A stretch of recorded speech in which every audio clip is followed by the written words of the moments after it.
Tamil Nadu budget 2024-25ற்கானது தற்பொழுது சட்டப்பேரவையில் நிறைவுபட்டிருக்கிறது.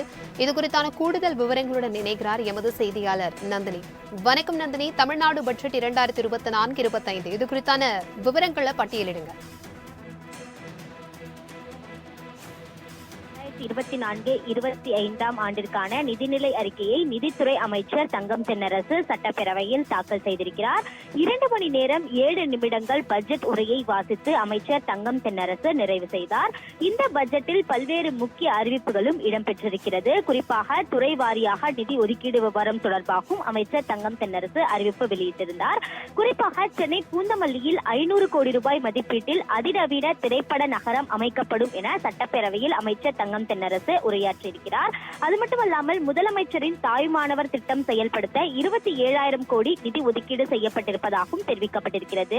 தேசிய மக்கள் தொகை கணக்கெடுப்புடன் ஜாதி வாரியான கணக்கெடுப்பை மத்திய அரசு நடத்த வேண்டும் எனவும் தமிழ்நாடு அரசின் தரப்பில் கோரிக்கை என்பது முன்வைக்கப்பட்டிருக்கிறது. அது மட்டுமல்லாமல் பார்த்தோம் என்றால் 20 கோடி ரூபாய் செலவில் 20 சிறிய ஜவுளி பூங்காக்கள் அரசால் உருவாக்கப்படும் எனவும் கலைஞர் பன்னாட்டு அரங்கம் கிழக்கு கடற்கரை சாலையில் அமைக்கப்பட்டு வரக்கூடிய நிலையில் சிங்கார சென்னையின் நவீன அடையாளங்களில் ஒன்றாக அது இருக்கும் எனவும் தெரிவிக்கப்பட்டிருக்கிறது.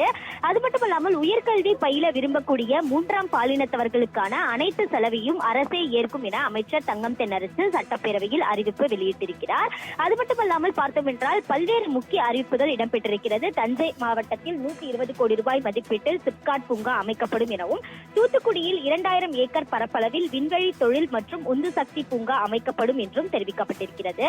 தமிழகத்தில் மருத்துவ கட்டமைப்பை மேம்படுத்த 333 கோடி ரூபாய் நிதி ஒதுக்கீடு செய்யப்பட்டுள்ளதோடு மதுரை திருச்சியில் புதிய டைடில் பூங்கா அமைக்கப்படும் எனவும் தமிழகத்தில் 4 இடங்களில் ஒலிம்பிக் பயிற்சி அகாடமிகள் அமைக்கப்படும் எனவும் தெரிவிக்கப்பட்டிருக்கிறது. நீர்வளத்துறைக்கு 10,398 கோடி ரூபாய் நிதி ஒதுக்கீடு செய்யப்பட்டிருக்கிறது. அதே போன்று உயர்கல்வி மற்றும் பள்ளிக்கல்வித்துறை சார்பான பல்வேறு திட்டங்களையும் அமைச்சர் அறிவிப்பு வெளியிட்டிருக்கிறார். அதன்படி உயர்கல்வித்துறைக்கு 8,212 கோடியும் பள்ளிக்கல்வித்துறைக்கு 44,042 கோடியும் நிதி ஒதுக்கீடு செய்யப்பட்டிருக்கிறது. இளம் தேடி கல்வி திட்டத்திற்கு 100 கோடி ரூபாயும் 1000 கோடி மதிப்பீட்டில் பள்ளி கட்டமைப்பு வசதிகள் மேற்கொள்ளப்படும் எனவும் குறிப்பிடப்பட்டிருக்கிறது. நான் முதல்வர் திட்டத்திற்கு 200 கோடி ரூபாய் ஒதுக்கீடு செய்யப்பட்டிருக்கிறது. அதே போன்று மத்திய அரசு பணியில் சேர 1000 பேருக்கு சிறப்பு பயிற்சி அளிக்க 6 கோடி ரூபாய் ஒதுக்கீடு செய்யப்பட்டிருக்கிறது. தொழில்துறை 4.0 தரத்திற்கு 45 பாலிடெக்னிக்குகள் தரம் உயர்த்தப்படும் எனவும் கோயம்புத்தூரில் மாபெரும் நூலகம் மற்றும் அறிவியல் மையம் கலைஞர் பெயரால் உருவாக்கப்படும் எனவும் நிதித்துறை அமைச்சர் தங்கம் தென்னரசு அறிவிப்பு வெளியிட்டிருக்கிறார். தமிழ் புதல்வன் எனும் மாபெரும் திட்டம் வரும் நிதியாண்டில் அறிமுகப்படுத்தப்பட்டு 360 கோடி ரூபாய் அதற்காக நிதி ஒதுக்கீடு செய்யப்பட்டிருக்கிறது. திருச்சி திருவெரும்பூரில் நவீன சிறைசாலை அமைக்கப்படும் எனவும் தெரிவிக்கப்பட்டிருக்கிறது. தடய அறிவியல் துறையை நவீனமயமாக்க 26 கோடி ரூபாய் ஒதுக்கீடு செய்யப்பட்டிருப்பதாகவும் குறிப்பிடப்பட்டிருக்கிறது. சென்னை கோவை மதுரையில் தோழி விடுதிகள் கட்டப்படும் எனவும் பட்ஜெட்டில் நிதித்துறை அமைச்சர் தங்கம் தென்னரசு அறிவிப்பு வெளியிட்டிருந்தார். அதே போன்று தேசிய பேரிடர் நிவாரண நிதியை பொறுத்தவரையில் மத்திய அரசிடமிருந்து இன்னும் நிதி வழங்கவில்லை எனவும் கடன் வாங்குவதில் வரம்புகள் நிர்ணயிக்கப்பட்டதால் வளர்ச்சி திட்டங்களுக்கு நிதி ஆதாரங்களை திரட்ட முடியவில்லை எனவும் சட்டப்பேரவையில் விளக்கம் என்பது அளிக்கப்பட்டது. அந்த வகையில்தான் பல்வேறு முக்கிய அறிவிப்புகள் சட்டப்பேரவையில் வெளியிடப்பட்டிருக்கிறது. நெடுஞ்சாலை மற்றும் சிறு துறைமுகங்கள் துறைக்கு 20,043 கோடி ரூபாய் ஒதுக்கீடு செய்யப்பட்டிருக்கிறது. இலங்கை தமிழர் நலன் காக்க தமிழ்நாடு பட்ஜெட் 2024-25ற்கான பட்ஜெட் தாக்கலை நிதியமைச்சர் தங்கம் தென்னரசு அவர்கள் நிறைவு செய்திருக்கிறார். இது குறித்தான கூடுதல் விவரங்களுடன் இணைகிறார் எமது செய்தியாளர் ஷெலினா. வணக்கம் ஷெலினா. இந்த தமிழ்நாடு பட்ஜெட் தாக்கல் செய்யப்பட்டிருப்பதில் முக்கிய சிறப்பம்சங்கள் என்னென்ன? இது குறித்தான விரிவான தகவல்களை பகிர்ந்துக்கோங்க.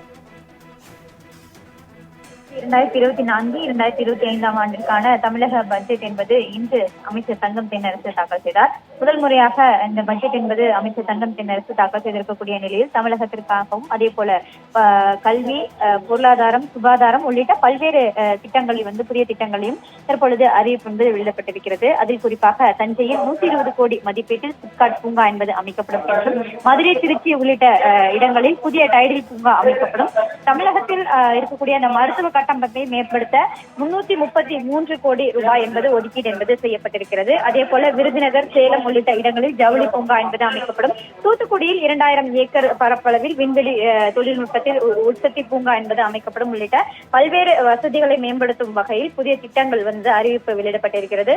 உயர்கல்வித்துறையை பொறுத்தவரையிலும் 8212 கோடி ரூபாய் என்பது ஒதுக்கீடு செய்யப்பட்டிருக்கிறது.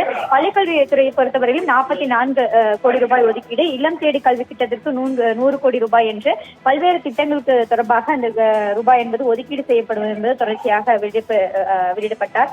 அதனைத் தொடர்ந்து பல்வேறு அரசியல் கட்சிகள் இந்த நிதிநிலை அறிக்கையை வரவேற்பு தெரிவித்திருந்தாலும் பாஜக சார்பில் செய்தியாளர்களை சந்தித்த வானதி சீனிவாசன் இந்த பட்ஜெட் என்பது முழுமையாக ஏமாற்றம் தரக்கூடிய ஒரு பட்ஜெட்டாகவே பார்க்கப்பட இருப்பதாகவும் செய்தியாளர் சந்திப்பின் வாயிலாக தெரிவித்திருக்கிறார். அதே போல குடிசையில்லா மாநிலம் என்ற இலக்கை ஏற்கனவே மத்திய அரசு என்பது உறுதி செய்திருப்பதாகவும் இதனை இந்த பட்ஜெட்டிலும் குறிப்பிட்டிருப்பது என்பது ஏமாற்றம் தருவதாக இருப்பதாகவும் தெரிவித்திருக்கிறார்.